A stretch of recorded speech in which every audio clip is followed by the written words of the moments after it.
Okay, well, so this is the final panel of the day, and we're very lucky to have a very distinguished Pakistani delegation led, part of a delegation from Pugwash, which is being led by Paolo Rasmino.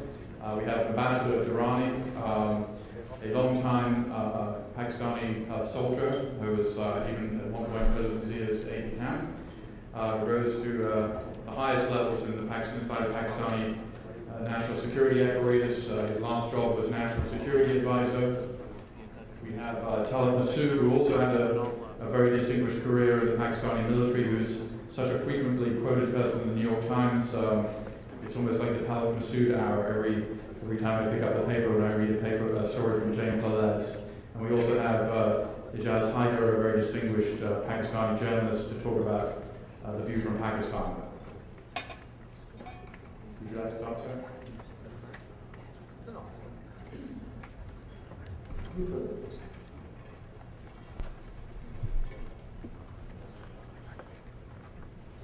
don't know if it's afternoon or evening. Good afternoon. Ladies and gentlemen, friends, it's a pleasure for me to be here at the New America Conference to speak on the war on terror. I will keep my remarks brief. Details I'm sure will be covered by my colleagues. Although military action is a central element in the war against terror, but alone on its own, it will not defeat terrorism. An important element of such a war is to defeat the terrorist ideology and deny him the moral high ground which he many times assumes. Equally important is the need to change the environment in which a fertile soil for the growth of dissatisfaction in a society like poverty, inadequate education, social injustice and the like. At the national level, all elements of a government need to work in harmony with each other according to an integrated anti-terrorist strategy. The major elements of a nation which need to work in harmony with each other are, I'm quoting now Pakistan, the federal and the provincial governments, the military, the paramilitary, the intelligence services, diplomacy, finance, law enforcement agencies like the police, and public diplomacy. So they have to be integrated. However, today, I will restrict myself to the use of military instrument by Pakistan and the supporting strategy, plus a few words on the urgent need to integrate the Pakistan and the US strategies. I will not involve myself in tactical matters which are regularly reported upon from the theater of operation in Afghanistan and Pakistan. I may also like to mention that I do not speak on behalf of the government of Pakistan or the Pakistan military, but needless to say, I keenly follow their activities. Incidentally, the broad contours of Pakistan's strategy to fight terrorism was announced in June 2008. And the main elements of that strategy I will give out because I think there has been no dramatic change in that strategy since then. First of all, elimination of terrorism is the gravest challenge to Pakistan's national security. To fight this menace, a multi-pronged strategy was outlined. The main elements of the strategy were the selective use of force, political engagement of the people through their elected representatives, tribal elders, and local influentials. In addition to the political instrument, large-scale development and economic empowerment were the other prongs of this strategy. The broad objective of the strategy was to bring about peace, reconciliation, and normalcy in the life of the people by marginalizing and eliminating, when necessary, the hardcore terrorists, militants, and criminals. Concurrent efforts were to be made to win the hearts and minds of the common man. All foreign fighters were to be expelled or eliminated from Pakistani territory. Pakistan was to deny its territory for use against other countries, especially Afghanistan. The governor NWFP was to lead all reconciliation efforts with the tribes. All agreements with the tribes were to be well thought out and supported by a robust enforcement mechanism. This is especially so because of our past history. I will not stand in judgment and pronounce if the strategy adopted by Pakistan in June 2008 succeeded or failed. I would also like you to compare the performance of Pakistan with the performance of ISAF forces in Afghanistan. As operations progressed in FATA, the military was met by hardened and entrenched opposition, especially in the Bajor agency, supported by militants from across the Durand line. To break the militants back, the military resorted to use of artillery and air power, especially in inaccessible areas.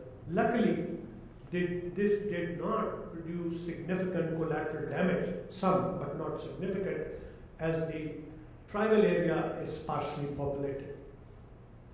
However, as militancy erupted outside the tribal areas, in the settled areas and Swat, new challenges were faced by the security forces and the civil administration. Swat had a much higher density of population and larger towns. Now the military was fighting both a rural as well as an urban war, with the possibility of higher collateral damage and the problem of identifying friend from foe. Understandably, the requirement of troops also increased. In spite of its complexity, in the overall context, the Swat operation has gone on very well, as you know. One reason is the active public support of military operations. Post-military operations, rebuilding the lives of the people, establishing the writ of the government, and most important, providing social justice to the common man is underway. And understandably, this is a very important step. I think it is as important as the operations themselves. A major fallout of the Swat operation was the management of the internally displaced refugees from Swat and the adjoining areas. This was a real logistic nightmare, as critical as the military operations themselves. Luckily, Pakistan has acquitted itself well in this. I would also like to acknowledge the support of the international donors and donors from within Pakistan. The next military phase of the operations against the extremists is very critical, as the focus shifts back to the tribal areas, especially to South Waziristan, which today I see as the epicenter of militancy in Pakistan. This battle, as you know, has already been joined. I would just like to point out that the difference between how the operations are being conducted today and as they were conducted about a year and a half, 2 years back, is one, no deals with the militants, no frontal assaults, more of strategy of indirect approach, squeezing them, and softening up the targets before the boots get on the ground so that we have minimum casualties. Now, the recent spate of suicide bombings in Pakistan, including an assault on the Pakistan Army headquarters about a mile away from where I live, means different things to different people. To me, it means three things. First, the new leadership of the Taliban in Pakistan want to flex their muscle and prove their ability to attack well-defined targets. Second, this was probably a message for the military to keep their hands off South Waziristan.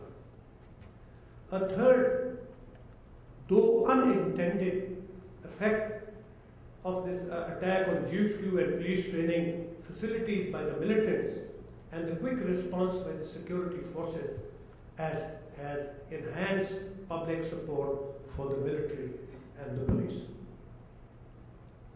This is now a good time just to say a few words about the AFPAC relationship.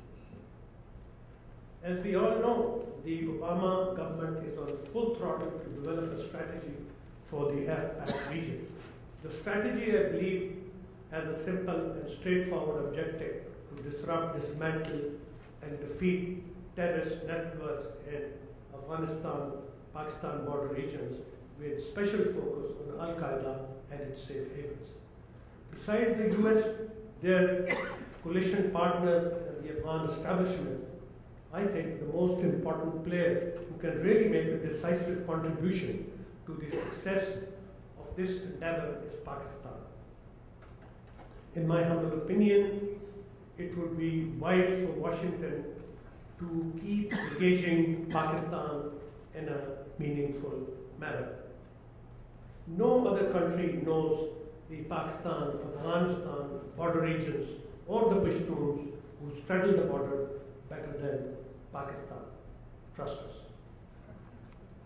Developing Pakistan's capacity to fight terrorism will pay rich dividends. Speed is of essence. I do not want to sound ungrateful, but what has been supplied to us over the last 5 years in terms of hardware is almost peanuts. I would now finally like to outline a few of the problems being faced by Pakistan military in its war against terror or militants, especially in FATA. First of all is the terrain friction. You know about that. It's very difficult terrain. Second is limited mobility. To fight an insurgency of this type, I think we need aerial mobility, which means like helicopter to cart troops. Then we have also very limited aerial firepower. We are still using the old Cobra gunship, and now we're scrounging all over the world and we can't find spares. They're that old. We do not have any good precision weapon system, and which results in collateral damage and the consequences. Our night fighting capability is also extremely limited. And finally, intelligence capacity, particularly the technical type, is also limited. I thank you for your attention.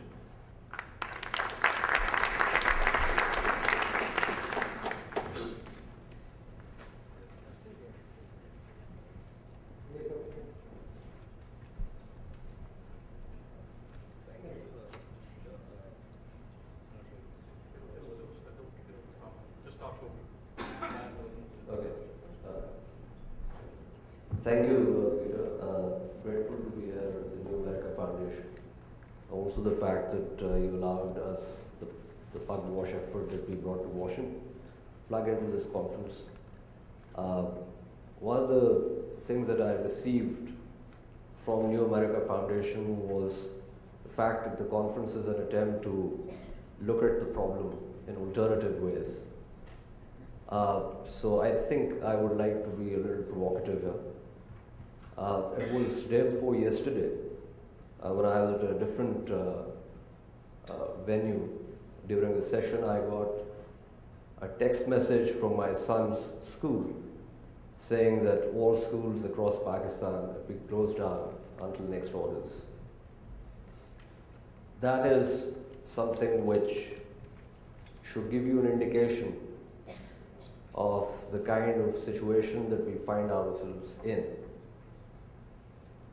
Now, what is it that we are trying to do here? I've traveled extensively through the tribal areas, pre-operation, during the operation, and in the case of some of the areas like Malakand, Bonair, Lordveer, and Bajor, post-operation. It's not simply about counterterrorism, and it's not simply about coin operations. We have actually had to recapture territory.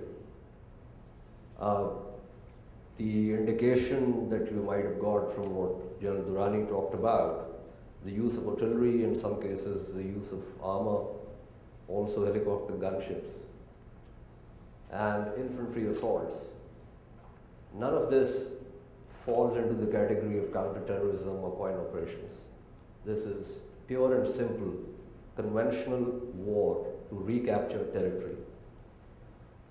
So we have recaptured territory in some of the areas in which we then go into a number of other types of military operations, whether they're sectoral battles, whether they're coin operations. And finally, as in the case of Bajor and some other areas, we now have to live with the low intensity conflict. And this is the broad spectrum on the operational side that is going to stay with us for a fairly long time to come. And as we speak here, the Pakistan Army has gone in for a ground offensive in South Waziristan. It's considered the center of gravity of Tehreek-e-Taliban Pakistan. The army says it will take about 2 months to clean up the area. My own assessment is that it could be anywhere from 4 to 5 months. And the nature of the fighting is going to make Swat look like Teddy Bear's picnic. Swat was landlocked. They did have their lines of communication, but those lines of communication were extended. They had been disrupted because the offensive went along multiple axes. But in this particular case, the lines of communication cannot entirely be blocked unless there is a concerted effort across the Durand line also in Afghanistan. I don't think that is something that we can really count on, because right now in this area we have about over 1,000 military posts, and the NATO ISAF on the other side is roughly about 120 or so. And the nature of the terrain is such that it's a nightmare as far as military commanders are concerned. So therefore, what we are thinking, and this is very interesting, because up until Sufi Muhammad talked about rejecting the state of Pakistan as it stands, on the basis of which the government and the army got the buy-in to go in for the operation. There was not much public support for it. Now there is much greater public support. But equally, and this is paradoxical, equally we ask this question of why we are in this. And I think it is a very legitimate question, because what I've picked up being physically in Washington and also while being in Pakistan, looking at the debates in Washington about how many troops should go into Afghanistan, whether there should be a troop surge, whether more American soldiers should be put in harm's way. All these are legitimate debates. But it is equally legitimate for me to ask, as a father, as a journalist, and also as a Pakistani, why should so many Pakistanis be dying? Is there a way that this can be stopped? Now, from the way this entire thing has gone on, the use of force, and let's not kid ourselves. We talk about reconstruction and we talk about development.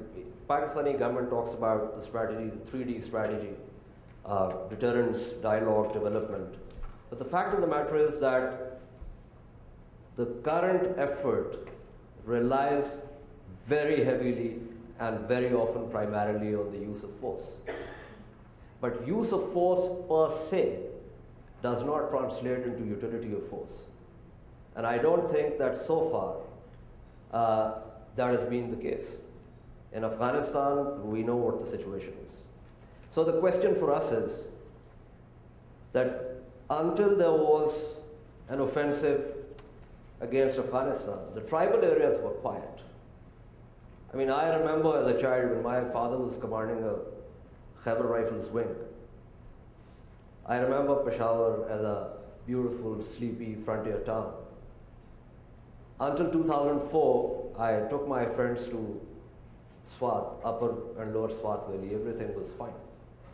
And in 2007, just before Rayak 1, when I went there, and I was meeting with Fazlullah and others, the movement in those areas where I had been, which I have been visiting since I was 5, was restricted, was dangerous, and it was amazing how things had changed on the ground within a matter of a couple of years. So when we look at this, when we look at the damage that is happening to us, and when we also juxtapose that with the debates that are going on here, or among the NATO allies, and when we actually see the results, or the lack of results after 8 years on the ground in Afghanistan, then we are forced to ask whether we've been thrown into the belly of the beast because Afghanistan has been destabilized and nothing much is coming out of that. And there is not even a clear objective. Is it about taking out Al-Qaeda?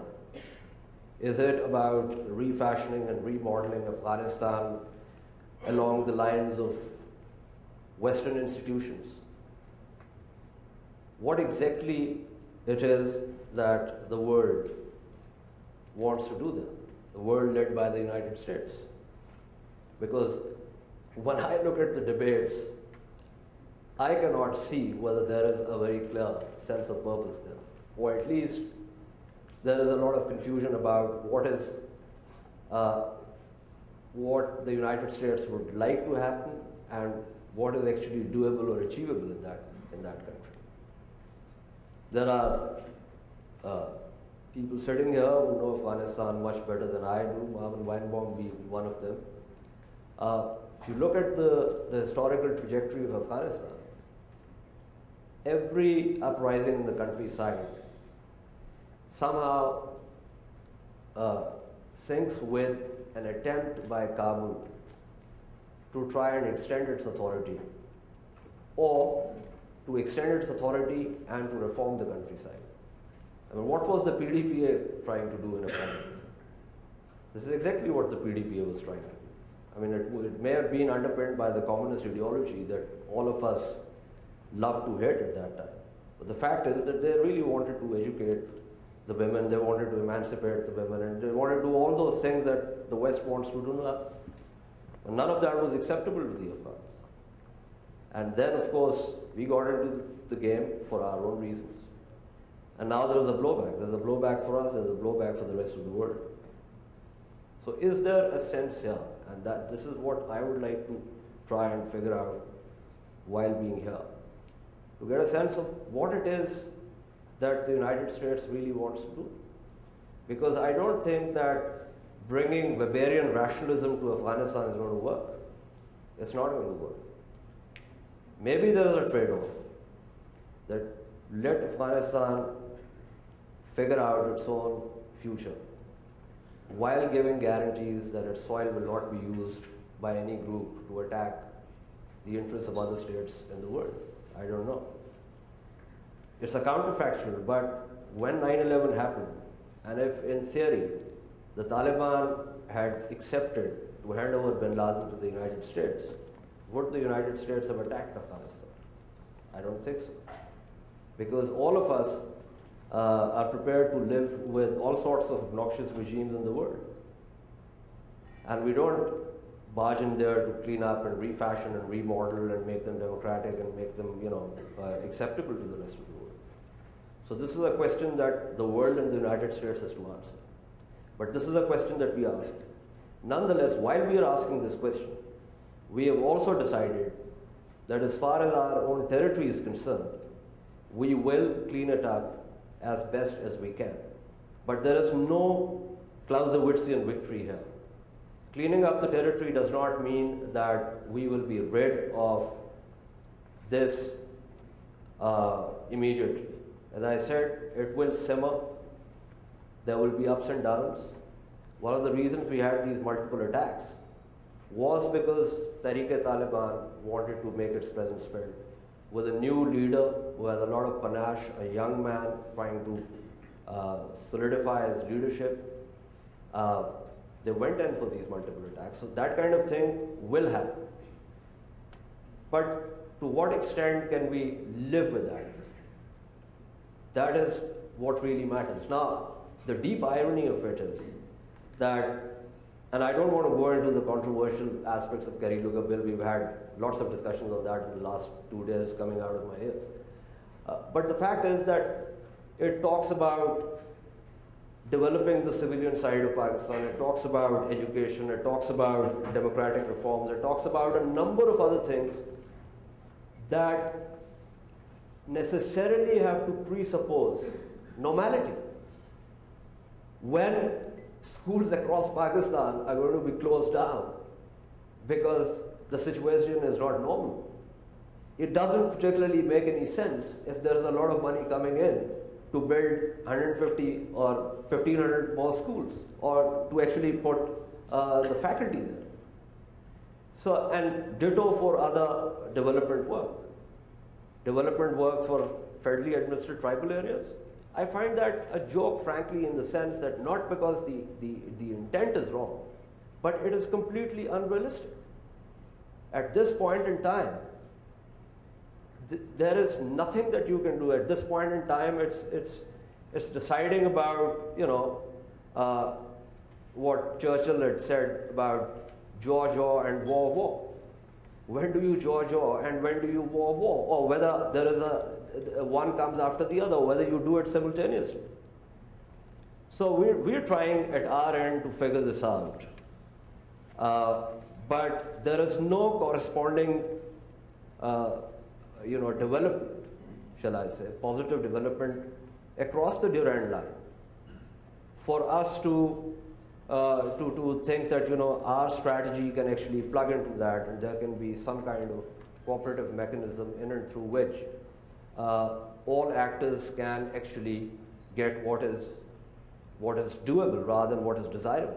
On our side, I can tell you that up until 2004, in fact, June 2004, FATA was largely quiet. When we sent the troops in 2002, after negotiating the deployment with the tribes, which is how it always happens in that part of the world. But after 2004, June 2004, Azam Varsik operation, all hell is broken loose. Then, of course, the fact, as General Durrani rightly said, trust us. It's very important. There's deep distrust. It's an occupational hazard to monitor the Western press, especially the US press. And I can see, as a journalist myself for the last 16 years, I can see where the slant lies. I mean, I understand the absurdity of my profession, but the fact is that these are things when someone talks about the Qaeda Shura and leaves it at that, out of context, I know where the slant is coming from. When someone talks about the Haqqani network, I know if you take it out of context, it will sound like elements in the Pakistani military or intelligence. Does that sound familiar? It's part of the Kerry Lugar, language. Is in bed with these elements. I mean, I'm surprised because I would consider an intelligence agency really stupid if it does not have linkages with groups that it wants to take out. So to put it without out of context, I think is something that needs to be looked at. Thank you. Can I just? Yes. Because I think the military people are all standing. I can say it's various. Yeah, because we have a civilian government now. We are standing in protest, actually. Well, I think thanks a lot to the American Foundation for inviting us. It gives us a great opportunity to be with such eminent people. And I can also see the great interest that there is in Pakistan and also in the region. We are important, although it's really unfortunate that we are important at the moment for somewhat negative reasons. We would very much like to be important for positive reasons, and this is the effort that we are trying to make now in order to change the situation, the geopolitical, the geostrategic conditions that exist in the region. I'll very briefly, because my colleagues have already sort of given a fairly broad overview, I will also like to sort of take on a few points. Firstly, I think it's important to understand that we need not be all that disappointed. In fact, there is a lot of hope, because when the SWAT operation started in early April, there were grave doubts because Pakistan at that point of time, there were expanding frontiers of Talibanization and militancy. And people were extremely worried, and as Ijaz was just saying, that the Western press was saying that, the nuclear country was about to be taken over by the militants. And such were the fears that were being expressed only till recently. But I think since the civilian government has come into power, although not that it's a great government or it's a very efficient government or it's a great governance that it is providing, but the very fact that we have today a democratic dispensation has made all the difference, in the sense that the ownership of the war or the ownership of the conflict with the militants is now far more, and the people are so much supportive of any operation that is taking place. Firstly, because of the very fact that we have a government which represents the people, and at the same time, I think the way that these militants themselves conducted themselves in the last few months, that was extremely helpful. Now, Swat, of course, was a settled area, and as has been said earlier, that it was more of a conventional operation.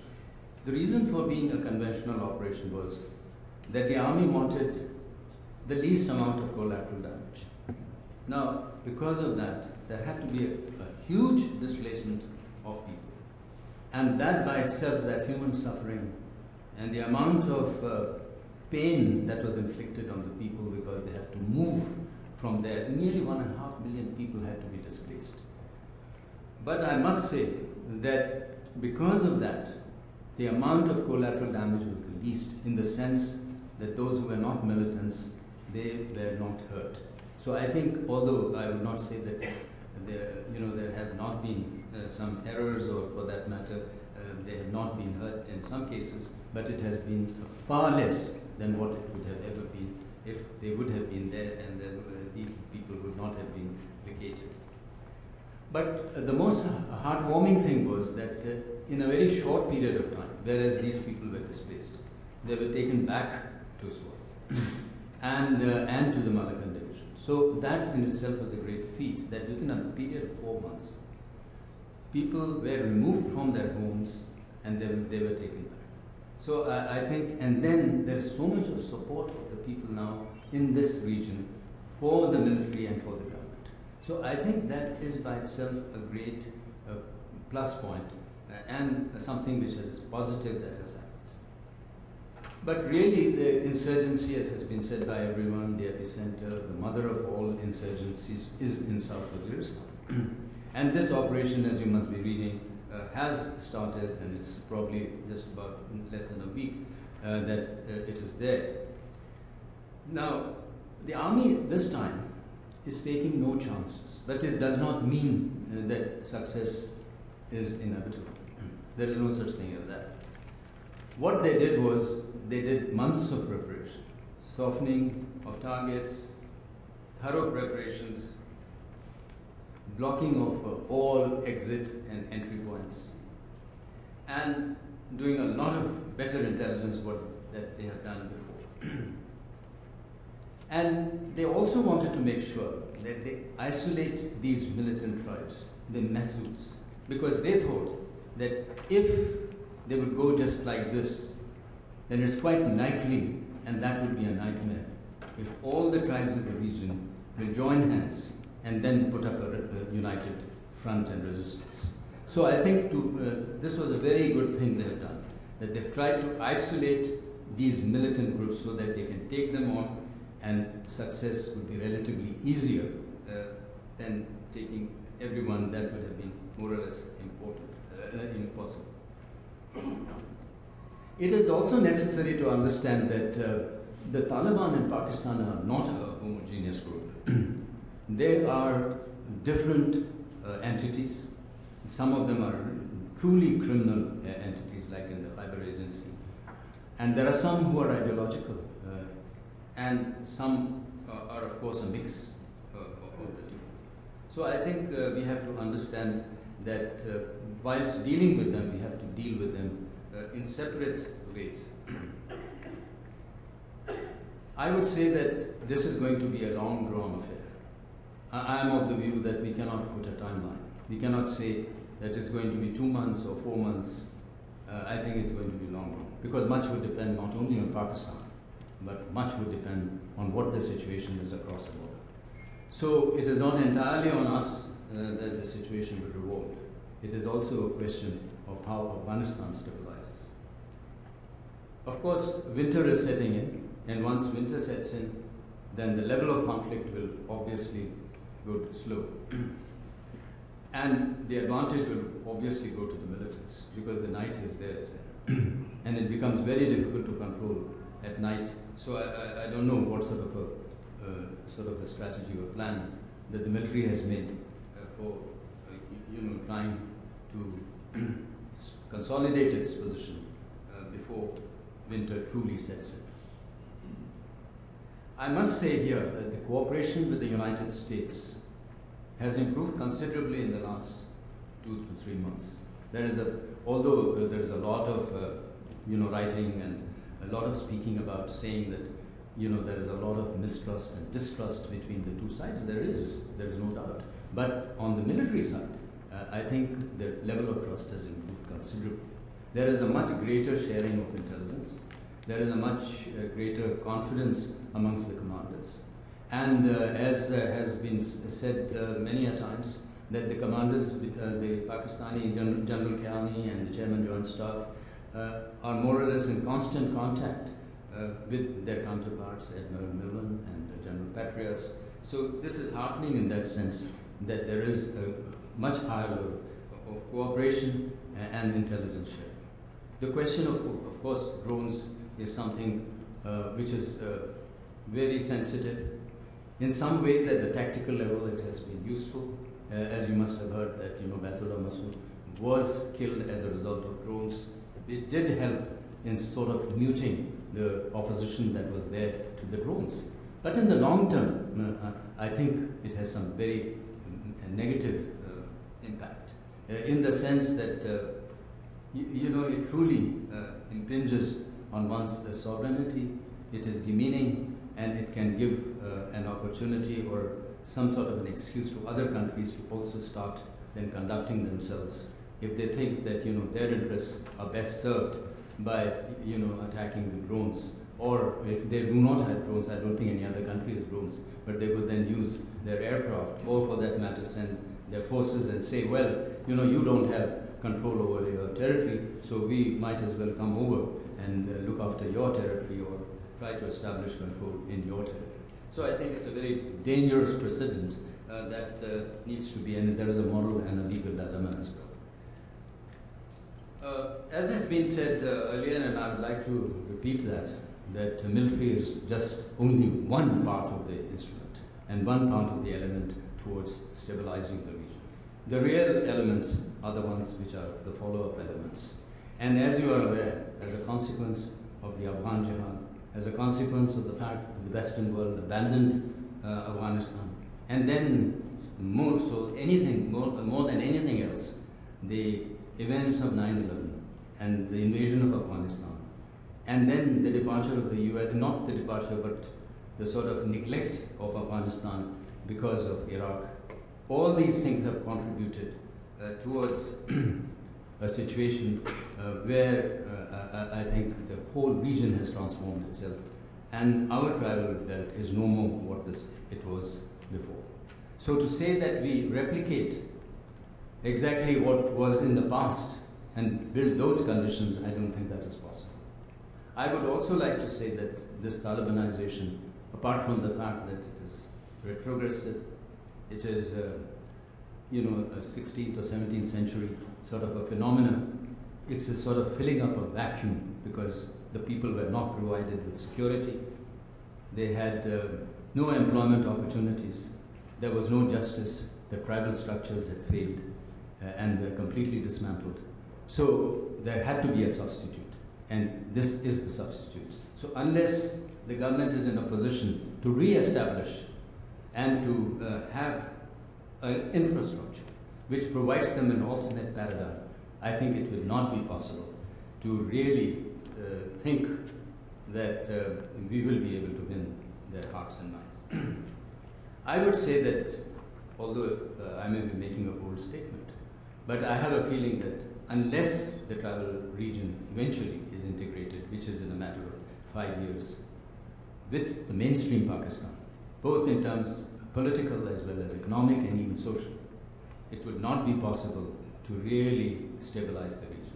For that, you need a very concerted effort, good leadership, and a real vision, not only for the tribal belt, but for the whole of Pakistan. Then,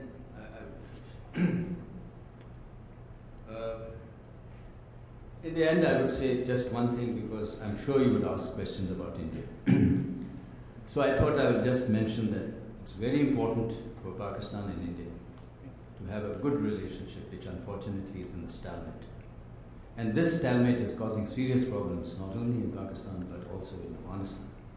And unless we want to stabilize the region, this is imperative that Pakistan and India must move forward. And as we are hoping that India will review its policy of trying to, not revive the composite dialogue.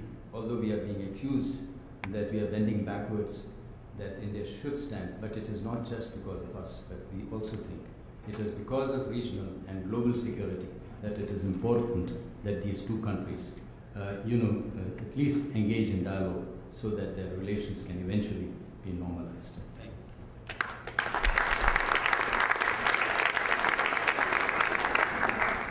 Before getting to the general Q&A question and answer section, I just would like to put myself a question to the speakers. First, is that clear that there is a distinction between terrorism and insurgency? I think there is. My assumption is that there is. And in fact, Pakistan is subjected to both terrorism and insurgency. Second point, and they do not necessarily can be solved simultaneously. You can have differences. You pointed out correctly that the issue about insurgency is the reconquest of territory. Territory should be taken back by the state. And I think in that you said also that there is no, in fact, correlation between taking back territory in Pakistan with similar action we carry on in Afghanistan. They are two different things. It's not the scope of the Pakistani government to do that. But then the question is, after you have reconquested territory, you're taking again back territory, do the people living in the territory, will the people living in the territory feel better? The issue is that can you think about a long-term strategy by which this territory eventually will be in a better position than now, where people will be happier than now? If the insurgency, as you were pointing out correctly, is a bad insurgency, it's not loved by people, but then the people need to see concrete improvement. And I'm wondering, how do you see this argument discussed in Pakistan? How do you see that the help coming from other countries, including the United States, would be useful in that direction? And how, in fact, the consensus of the people is future or present is seen by the Pakistani leadership? A question for you, for you and Salah as well. Yes, we are suffering from terrorism as well as insurgency. But then there is another problem. For instance, if someone gets the information about an army convoy which is going to pass through a bazaar and places a bomb there, which explodes, blows up half the convoy and also 5 civilians, how would we quantify that it was 20% terrorism and 80% insurgency? So there is a huge problem here. And it's not just a legal border problem, it's also an operational problem. This recent bombing in Shangla, this was a 13-year-old who was sitting in this car in the Shangla Bazaar, and when the convoy came, he blew himself up. And this is an area which is being cleaned up. So that's what I was saying, that even after we've cleaned up the area, recaptured territory, that paradoxically and also ironically throws these groups back to the classical guerrilla tactics, because they've lost territory and at the same time found the freedom to be flexible and innovative in terms of how they would strike back. Additionally, these areas, Shangla, Bonaire, Malakand, and also Lower Dil, are completely different from the tribal agencies, Bajor, Mohman, South Waziristan, North Waziristan. The strategy, after having cleared up the area, the strategy of bringing in development and reconstruction is much easier in these areas than it will be in the tribal belt. Because the people in these areas have always been, these have been settled areas, these areas had thriving tourism, the people were generally very hospitable to outsiders, whether they were Pakistanis or foreigners coming in. So there's a certain kind of memory that's going to come back, and it'll be easier to subject them to this change after the trauma of the Taliban period. But it's very different in the tribal areas, because there you not only have a different culture, but you also have linkages across the direct line. And those linkages, in terms of how much territory is effectively controlled on the other side of the direct line, is a moot question, in the sense that as far as my information goes, there's not too much territory that is effectively controlled by the US and NATO ISAF troops on the other side. And if one looks at General McChrystal's report, where he's talking about, as part of winning hearts and minds, and talking about the fact that you have to get out of the armored cars and go out there. On the downside, that means the casualties are going to go from hundreds into thousands. One of the reasons we have been able to recapture these areas is because we were prepared to go in there after softening up, be prepared to get into the contested zone and go small arms to small arms through the streets and in various inaccessible areas, which is why the casualty rate has been so high. I mean, if I look at the numbers, with 2,000 officers, JCOs and NCOs killed since 2001, 80% of that figure is from 2007 onwards. And additionally, we have something like 5,800 and some that have been injured, some of them disabled for life. So, and South Waziristan is going to test the resolve of the Pakistan army even more severely. So I think what I was trying to say and what I would emphasize is that the causality has to be determined properly. My one major complaint when I talked about the Western press is that the causality is all wrong as far as I'm concerned. It does not flow east to west. It flows west to east. And now there is a situation where it's a bidirectional causality. So if we are trying to do something this side, it has to be more or less matched on the other side in order for this entire area to be stable.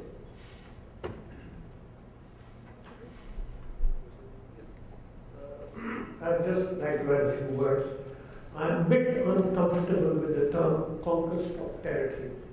Maybe it's my background, military background, because you conquer foreign territory, you don't conquer your own territory. But I would agree that we need to control these spaces, re-establish the writ of the government, and I think the long-term strategy has to be based on education, empowerment, hearing the voice of the people, the bottom line, good governance.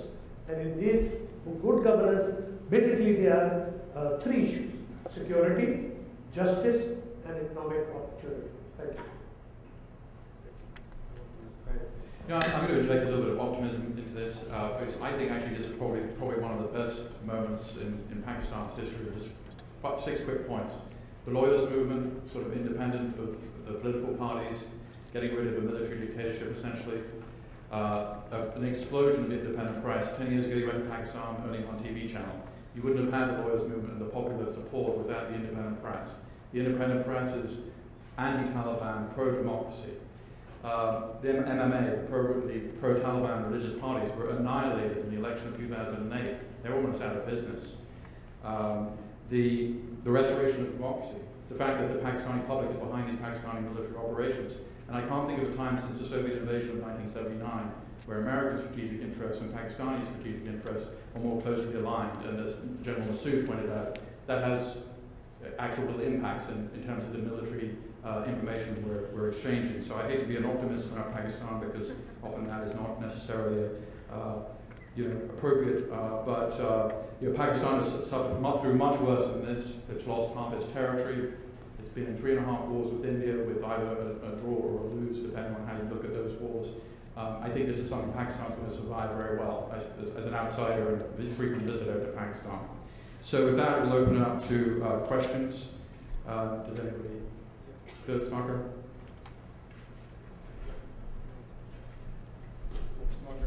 I'm a non-author, wrote a book, I'll try to straight skip, I'm writing another book, My Brother, My Enemy.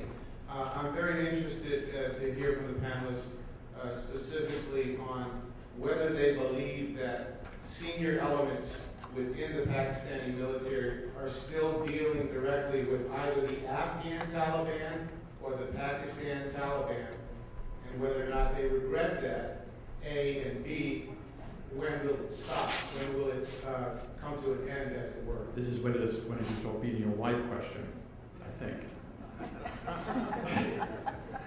He can teach us on his book to find. Go ahead. Is there an answer? Okay. Okay.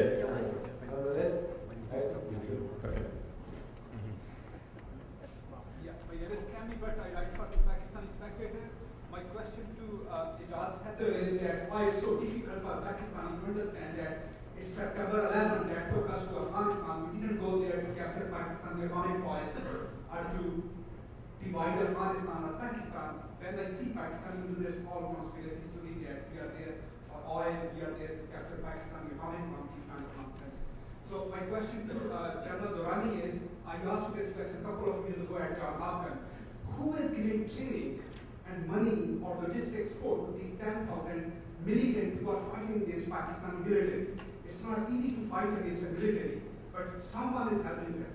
And my question to General Talat is that it's very easy in Washington to assume anything that goes against NATO, American troops, designed by Pakistani Army or ISI, like that gentleman asked question, and you don't need to blame anyone. You can read Hussain Haqqani's book. Okay, got it.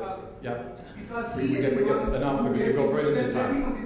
Okay. He is the one who stated in his book that Pakistani Army has only two specialties. One to exploit their own messages, and second to prepare Islamic terrorists and create disturbance in neighboring country. So my question is Hussain Haqqani right? He wrote this book like many Pakistanis. Okay, right. Because we do get it now. Come on, please. And for that, I call it political crossing. Thanks. Does anybody want to answer that? I can answer part of his question. Yeah. First of all, I think I'd like to address that question. To the best of my knowledge, I don't think any senior elements of the Pakistan military are speaking with the Taliban. However, I would say that I think Khalid also pointed out the other day that the intelligence services of any country would like to keep their links with their enemy. And in this case, the Taliban are our enemy, but you want to keep your links open so that you know what you are doing. And Kami Batsab, as far as training of Taliban and supporting them, I think now they've become fairly powerful. They're very effective. There are old retired people from our military who joined their ranks. So they have proper training themselves. I've seen video clips of their training. They're pretty efficient because they're very well motivated. The money comes through donations, foreign, internal taxations like tax on opium and movement and so on. Thank you. They are getting training from Al Qaeda as well, as the recent excellent story by Sami Yousafzai and Newsweek pointed out. I include Al Qaeda within the Taliban. Lawrence Wright of the New Yorker. He is answering that question. Okay. Can you go on? Because we got very limited time. Otherwise, we're going to be. Lawrence Wright of the New Yorker. Thank you for your since 9/11, we've given 11 billion peanuts to Pakistan, and the consequence of this is, that they have enhanced their military in defending themselves against India, and they developed their nuclear program. If you don't have the hardware to fight against the insurgents or the terrorists in the tribal areas, is that America's fault? The military in Afghanistan has an outsized presence in the society. A lot of it because of American funding.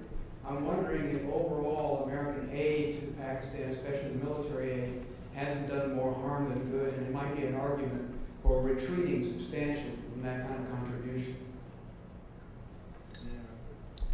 General Massoud. Well, I think you have to look at the two aspects of it. One is that there have been some calculations, and the extent of loss which Pakistan has suffered as a consequence of being a partner in the so-called war on terror previously and now the war on militancy has been more than $40 billion. And this does not, of course, include the loss of life and so on and so forth. So please don't harp on the 11 billion. The fact of the matter is that, the amount of pain and agony and the sufferings that we are going through are not compensated by the 11 billion.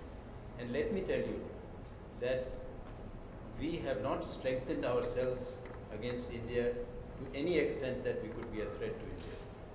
If at all, this weapons and equipment that have been procured, they have been mostly used and are being used against on the western borders.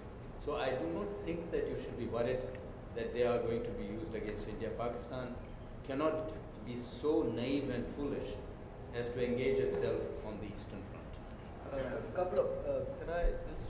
We have 5 minutes left, so what I'd like to do is gather some questions and then have each of you make a little closing statement. So, Trudy Rubin of Philadelphia Inquirer.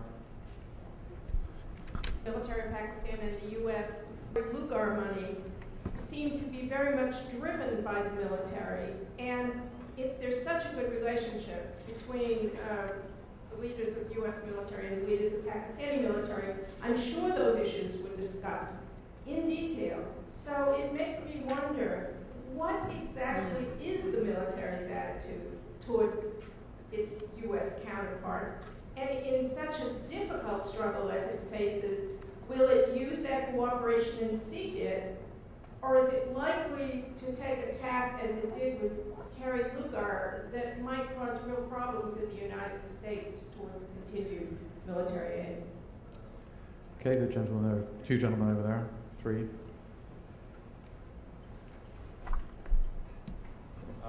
My question is for Mr. Massoud. Of course, Ambassador Durrani can comment on it.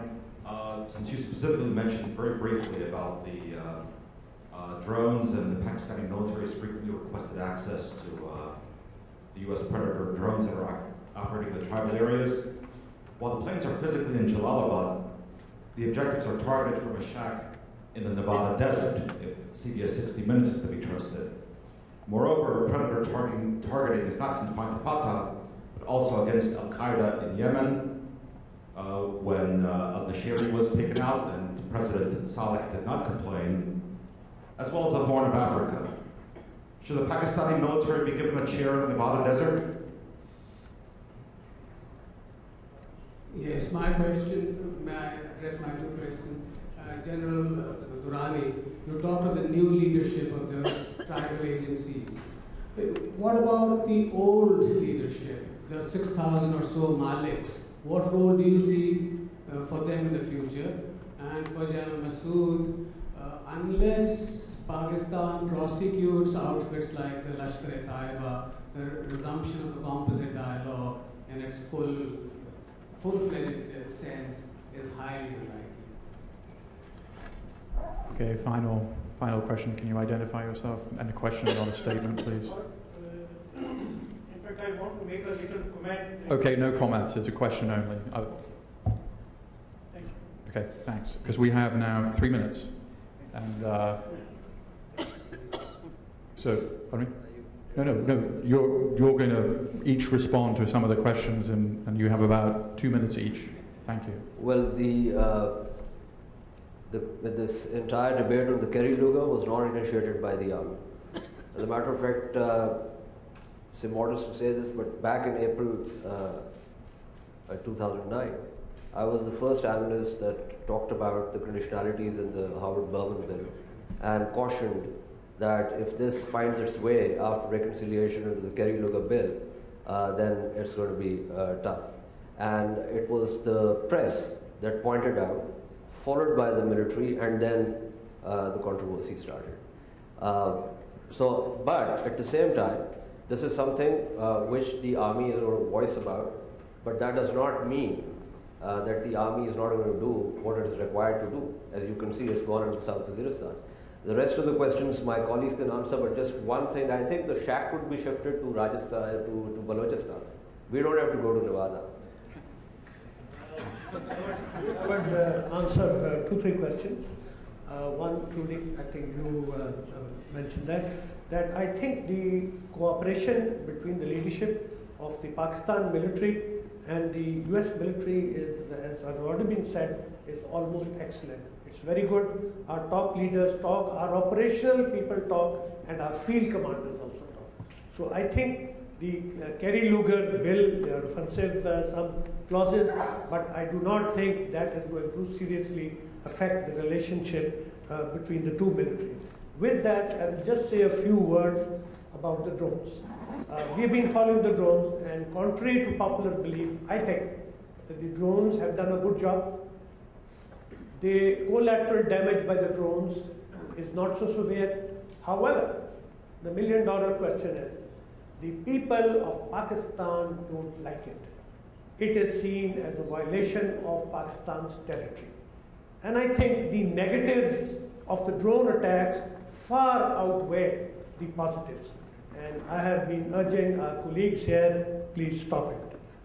Then about the role of the Maliks in the tribal society, it will grow. The government is trying to bring them back in. A lot of Maliks were lost to the Taliban, and their role will increase with time. Thank you. Well, I don't have much to add actually, except to say that it would be much better if the United States gives us the role, or at least shares intelligence with us and the operational part with us. I think that would satisfy to a large extent this present dilemma of ours, which is both moral, legal, and the sovereignty, and does not raise the sovereignty issue.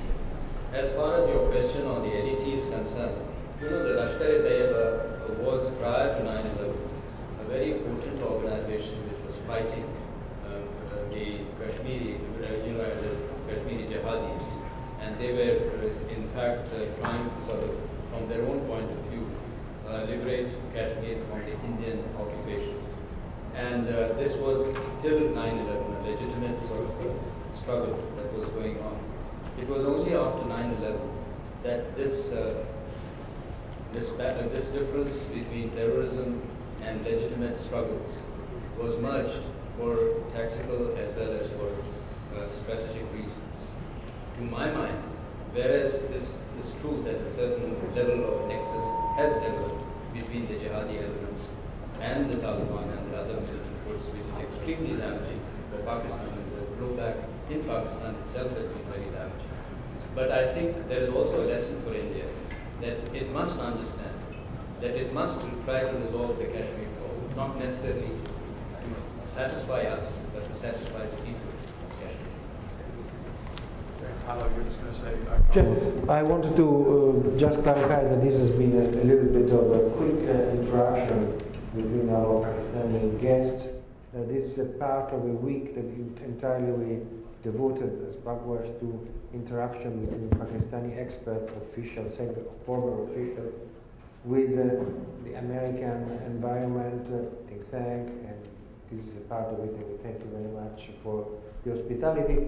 We, as you can understand from the shortness of the time, there is more need of this, and we will certainly be back on the DC scene and try to push forward this form of dialogue, since I think many misunderstandings are around, and I think it would be important to discuss all of them.